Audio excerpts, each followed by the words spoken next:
les temporels, Saïr ak Bati. Oui. Bref, bon, je vais commencer par Tribune, si on peut avoir Tribune. Mais Tribune nous dit que non, en fait, il n'y a pas eu un pacte, il y a eu un pacte de trahison. Et c'est bizarre. And Gueusseum n'était pas dans ça. La FGTS, non. La FGTSB n'a pas participé à ce que Tribune a qualifié de pacte de trahison. Ah oui. Les Mballo Diacham la moom kenn ñoom bokkuñu ci. Non. kon ñoom diriwuñu seen cercueil. Demande même And Gueusseum n'était même ni au palais ni à la primature. Aywa. Waaw. Ni au palais ni à la primature. Ça veut dire Ana Fula moo jaay Dakar. Dafa mel ni hein. Je ne sais pas si c'est ce qu'il faut retenir. Waaw. En tout cas, pour And Gueusseum, Thiaxane Faxe, à la Athiou, je vais augmenter à la Athiou. Ça ne se passe pas comme ça. Alors, de toutes les façons, la suite, on aura une idée claire. Et ce qui est clair, c'est le titre de Tribune. Tribune révèle pacte de trahison. C'est ça le titre de Tribune. Pacte de trahison, au nom de quoi?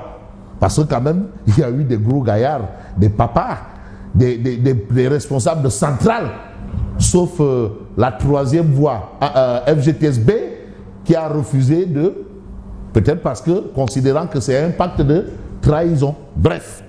En tout cas, vous avez cette actualité et cette Tribune quotidienne qui met les pieds dans le plat. Pour ne pas faire un truc à plate couture. Hein. Pas du tout. Bon. Vous avez ce titre, un très beau titre. Hein. À mon avis. Ça ne veut pas dire, tu sais, les gens sont tordus. Ça ne veut pas dire que je cautionne, mais scientifiquement, hein, à la lecture, hein, Nanko? Hein? Nanko? Ragal du jéggi raay. Mais ragal bi commencé jéggi raay de. Commencé de. Bon. Léegi moom lépp a changé. Ah, léegi comme il y a des cercueils qu'on appelle cercueils. Man kay di dil. Moi, je peux comprendre le titre de la Tribune. Oui. Parce que ce sont les centrales qui ont signé. Mais les syndicats sectoriels. C'est ça. Ma foi, hier j'ai suivi un débat, mais les syndicats sectoriels. Mais là où il y avait les syndicats sectoriels là, j'ai vu un membre de FGTSB, Ahmad Diouf. Ouais, c'est ça. Ahmad Diouf. C'est ça. FGTSB, And Gueusseum, Donc ça. Thiaxane Faxe, à la Athiou. Bon. Négociation tripartite entre le gouvernement, syndicats de travailleurs et les associations d'employeurs. Le pacte de trahison. Vous savez que Allah, il n'aime pas les traîtres. Ouais. Et dans l'histoire même de la Bible ou du Coran, on sait où localiser les traîtres. Dans l'histoire même, c'est-à-dire les traîtres jouent un rôle. Dans l'histoire des deux livres saints, il y en a trois. La Torah. Des trois livres saints où on reconnaît vraiment que les traîtres ont leur place. Là-bas, vous avez Judas. Bon, je m'en arrête à ça. Ça ne veut pas dire que ceux qui ont signé là, c'est des Judas aussi. Hein? Je me refuse quand même. J'essaie de faire une interprétation. Et on sait que qui interprète trahit quelque part. Alors, les syndicats poignardent les travailleurs licenciés. Parce qu'il y a un problème. Mais la vie chère, mais c'est l'affaire des syndicats. Ces travailleurs licenciés-là, la fermeture des entreprises, tout ça, c'est l'affaire des syndicats. Mais oui, mais si tu ne vas pas discuter avec celui qui a en charge ce dossier, tu vas discuter avec qui? Bon, c'est une question. Hein. De toutes les façons, mais c'est de la folie. Ça, c'est Ansoumana Dione. Lui, c'est-à-dire, lui, il voit le côté. Never mind. C'est de la folie de signer un pacte de stabilité sociale, mais avec un régime, mais qui n'a rien de social. C'est l'avis de Ansoumana Dione. Oui. Rassemblement des centrales syndicales. Un cercueil pour symboliser la mort des travailleurs. Mais non, mais un cercueil, vous vous rendez compte? La place du cercueil, c'est soit à la morgue, ou à Saint-Lazare, ou à Djilibaye. Mais qu'est-ce que... c'est mon avis. Qu'est-ce qu'un cercueil Mambaye va faire là où on parle de revendication? Badou. Sigi l'espoir. C'est du Sigil Digali. Donc les travailleurs sont à mon Sigil Sawal. Mais le ministre du Travail, Abbas Fall, copieusement hué On a vu un concert de casserole. Oui. En tout cas, ça a fait le tour. Hein. Moi, j'ai plutôt vu des mbana, concerts de mbana. Donc, il a bong, bong, bong. Mbana Magal Touba. Tu sais, les mbana à hauteur d'homme là. Tu sais, le Magal de Touba, c'est des mbana à hauteur d'homme là. Oui. Hein? Alors, cahier de doléances syndicales, le SYNPICS administre une piqûre de rappel à Bassirou Diomaye Faye. Fermeture de 381 médias, toute une corporation, mais dans le désarroi total. Mais dans cette histoire, vous avez Malène Amadounia, qui est DG de IDP Sénégal et expert en finances publiques. Un jeune dynamique qui essaie aussi de bousculer les choses de son côté. Mais il est important qu'il y ait une stratégie gouvernementale de gestion de ces licenciements dans le public, mais de manière collective. Ça ne doit pas être sélectif. Oui. Ah oui, lui, il pose le débat avec science et conscience. Et c'est un avis monumental. Attention, parce que c'est un problème global. Peut-être voilà pourquoi FGTSB,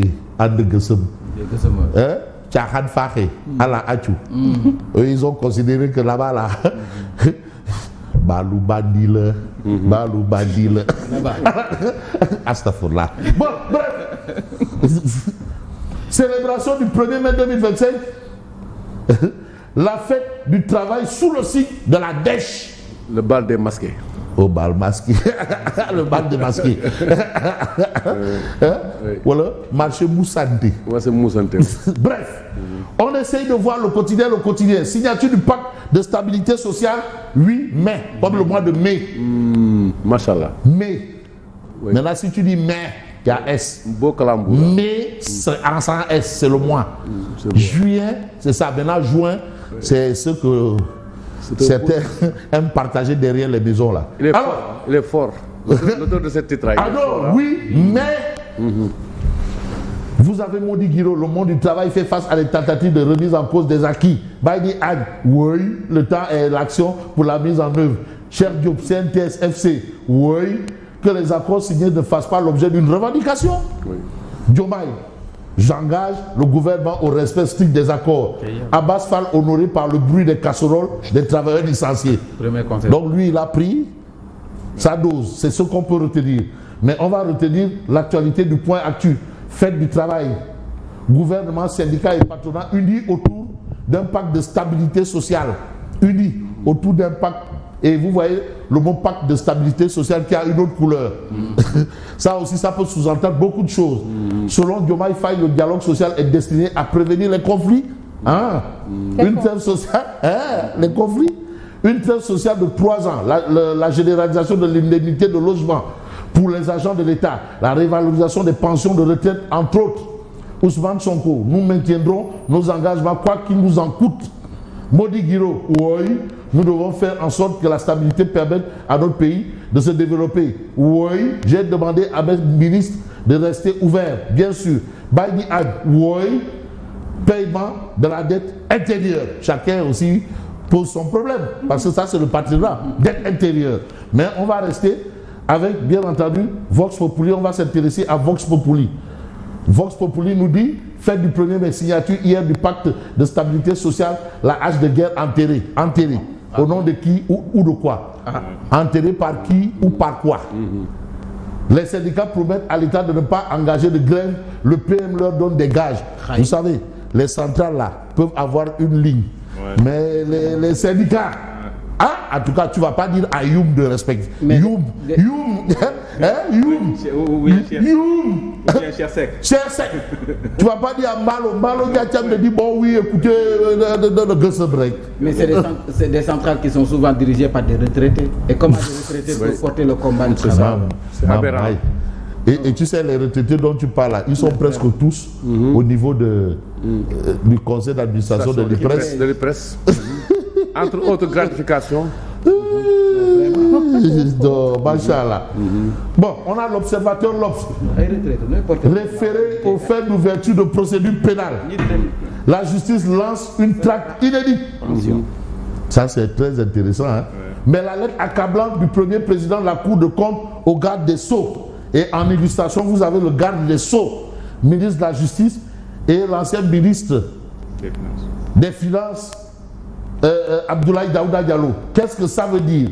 En tout cas, il va sans dire. En prison depuis le 27 février, le CRP dénonce l'incarcération jugée injustifiée de Farba Ngom. Alors, pourquoi la convocation de Tahirou Sarr au PJF a été reportée à aujourd'hui? Vous avez les explications. Vous avez aussi gestion foncière. Mamboy Gao. Mamboy Gao raconte ces 3 années de cauchemar au domaine. C'est le ministre qui m'a demandé d'exécuter. Mais j'ai exécuté. Ah bon? Nous, on va s'exécuter. C'est comme ça donc. C'est ce qu'il a dit. Travailleurs licenciés. Nouveau SG gouvernement. Voilà un nouveau SG. Médias interdits. Tout le monde est là. Et à la tête des médias interdits, vous avez Aïssatou Diop Fall. C'est vraiment la défaite du travail. La défaite.